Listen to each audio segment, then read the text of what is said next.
King News, kami kelompok 4 akan membawakan berita tentang Pancasila dalam arus sejarah yang akan dibawakan oleh rekan kita. Silahkan, Wahidin Kerubun.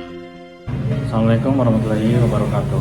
Perkenalkan, nama saya Wahidin Kerubun, NIM saya 3525180. Saya dari perwakilan dari kelompok 4 ingin menyampaikan hasil observasi kita, yaitu Pancasila dalam arus kemerdekaan.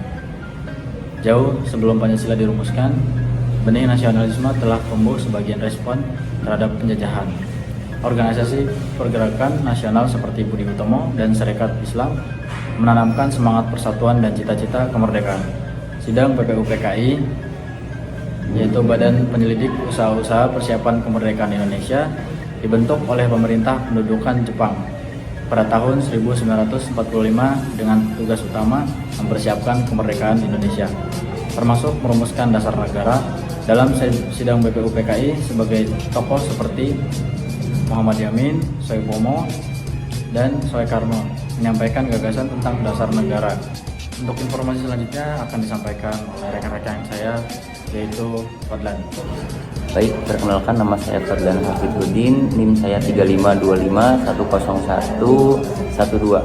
Di sini saya akan melanjutkan Pancasila dalam arus sejarah bagian 2, di mana yaitu masa kemerdekaan 1945 sampai 1949, pengesahan Pancasila sehari setelah proklamasi kemerdekaan pada tanggal 18 Agustus 1945, Panitia Persiapan Kemerdekaan Indonesia atau PPKI mengadakan sidang.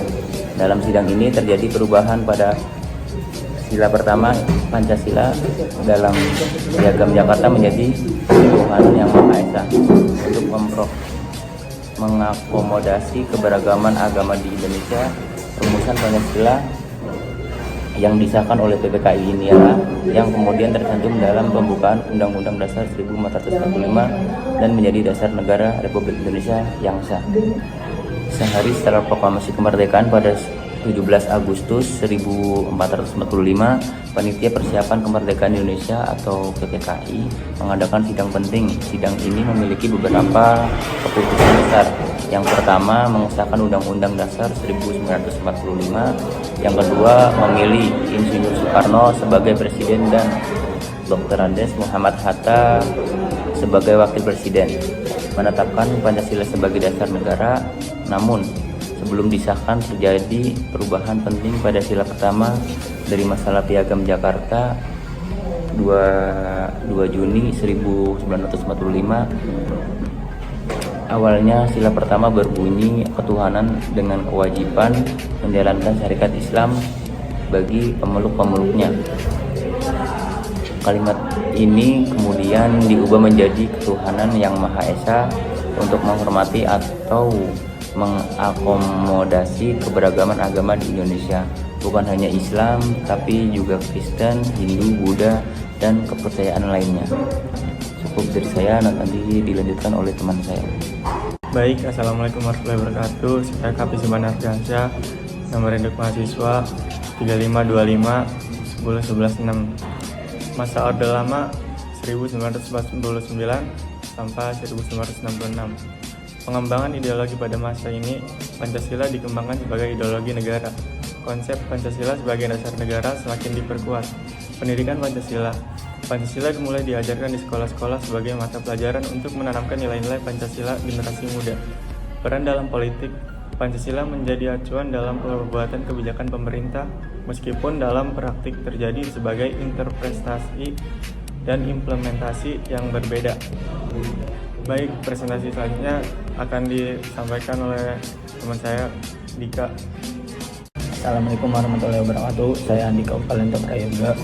NIM saya 352510127. Di sini saya akan menjelaskan periode demokrasi liberal tahun 1950 sampai dengan 1959.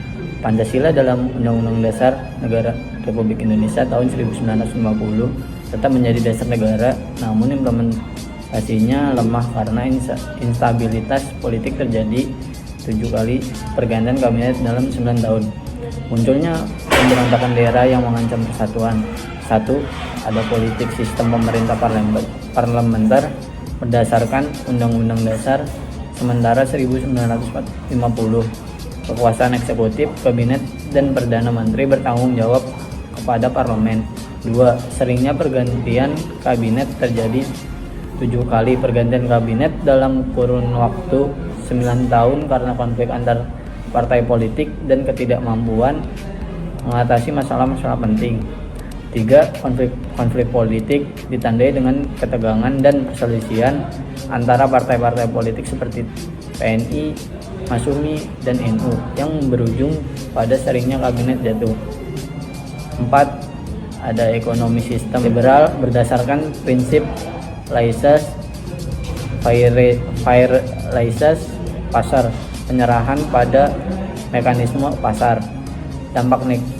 Ada dampak negatif pada pengusaha pribumi. Sistem ini tidak menguntungkan karena pengusaha pribumi masih lemah dan tidak mampu bersaing dengan pengusaha non-pribumi, terutama pengusaha Tionghoa. Mungkin itu saja yang dapat saya sampaikan. Kurang lebihnya mohon maaf. Melanjutkan dengan saudara saya, Khairuddin. Baik, perkenalkan nama saya Khairuddin, NIM 3525101100. Bagian 5, periode demokrasi terpimpin tahun 1959 sampai 1966. Presiden Soekarno mengeluarkan dekret Presiden 5 Juli 1959 untuk kembali ke Undang-Undang Dasar 1945.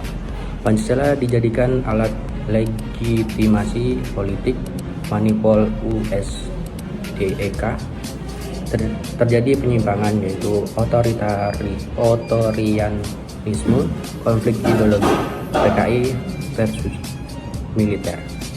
Puncaknya itu G30 SPKI 1961. Karakteristik politik sentralisasi kekuasaan presiden. Seluruh keputusan dan pemikiran berpusat pada pemimpin negara, Presiden Soekarno. Kekuasaan eksekutif menjadi sangat dominan, mengabaikan prinsip-prinsip demokrasi parlementer sebelumnya.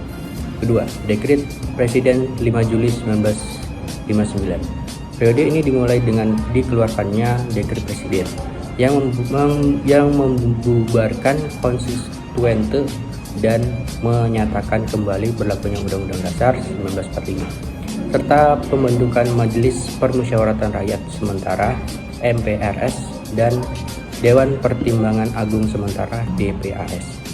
3. Dominasi ideologi NASCOM. Kebijakan politik didasarkan pada konsep NASCOM, nasionalisme, agama, dan komunisme, yang berusaha merangkul 3 kekuatan politik utama saat itu. Hal ini justru menimbulkan resiko kerugian dan konflik internal. 4. Pengangkatan presiden seumur hidup. Salah satu penyimpangan konstitusional paling signifikan adalah pengangkatan Soekarno sebagai presiden seumur hidup oleh MPRS pada tahun 1963. 5. Peran militer yang meningkat. Militer, terutama Angkatan Darat, mulai memainkan peran politik yang lebih besar. Awalnya untuk mengatasi pemberontakan daerah dan kemudian menjadi salah satu pilar kekuasaan. Sekian dari saya. Terima kasih. Yang selanjutnya akan dilanjutkan oleh teman saya. Terima kasih. Masa reformasi tahun 1998 sampai sekarang 2025. Pengembangan demokrasi dan hak asasi manusia. Pancasila menjadi landasan dalam pengembangan demokrasi, hak asasi manusia, dan supremasi hukum. Pengakuan keberagaman. Pancasila semakin diakui sebagai simbol keberagaman dan kesatuan bangsa Indonesia. Tantangan implementasi. Meskipun demikian, tantangan dalam mengimplementasikan nilai-nilai Pancasila secara konsisten masih ada, seperti isu korupsi, intoleransi, dan kesenjangan sosial. Pancasila sebagai pedoman. Pancasila tetap menjadi pedoman dalam kehidupan berbangsa dan bernegara, serta menjadi dasar dalam pembuatan berbagai kebijakan dan peraturan perundang-undangan. masa Orde Baru tahun 1966 sampai 1998, pengukuhan ideologi. Pancasila semakin diperkuat menjadi ideologi negara melalui konsep Pancasila sebagai dasar dan ideologi negara. Penataran P4. Pemerintah Orde Baru melaksanakan program pedoman penghayatan dan pengamalan Pancasila P4 secara luas untuk melakukan pemahaman dan ketaatan terhadap Pancasila. Namun pada masa ini, Pancasila juga dikritik karena terkadang digunakan sebagai alat legitimasi kekuasaan.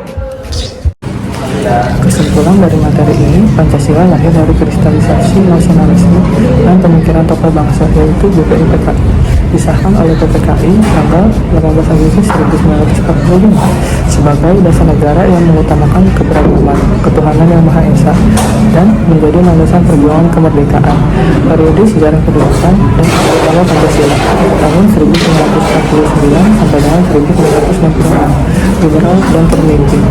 Secara umum, Pancasila adalah ideologi dinamis yang mengalami pasang surut, interpretasi, dan tantangan, namun kedudukannya sebagai dasar negara dan pandangan hidup. Baik, terima kasih rekan-rekan semua sudah memberikan informasi tentang Indonesia dalam arus sejarah. Sekian breaking news terkini. Sehat-sehat terus semuanya. Peace.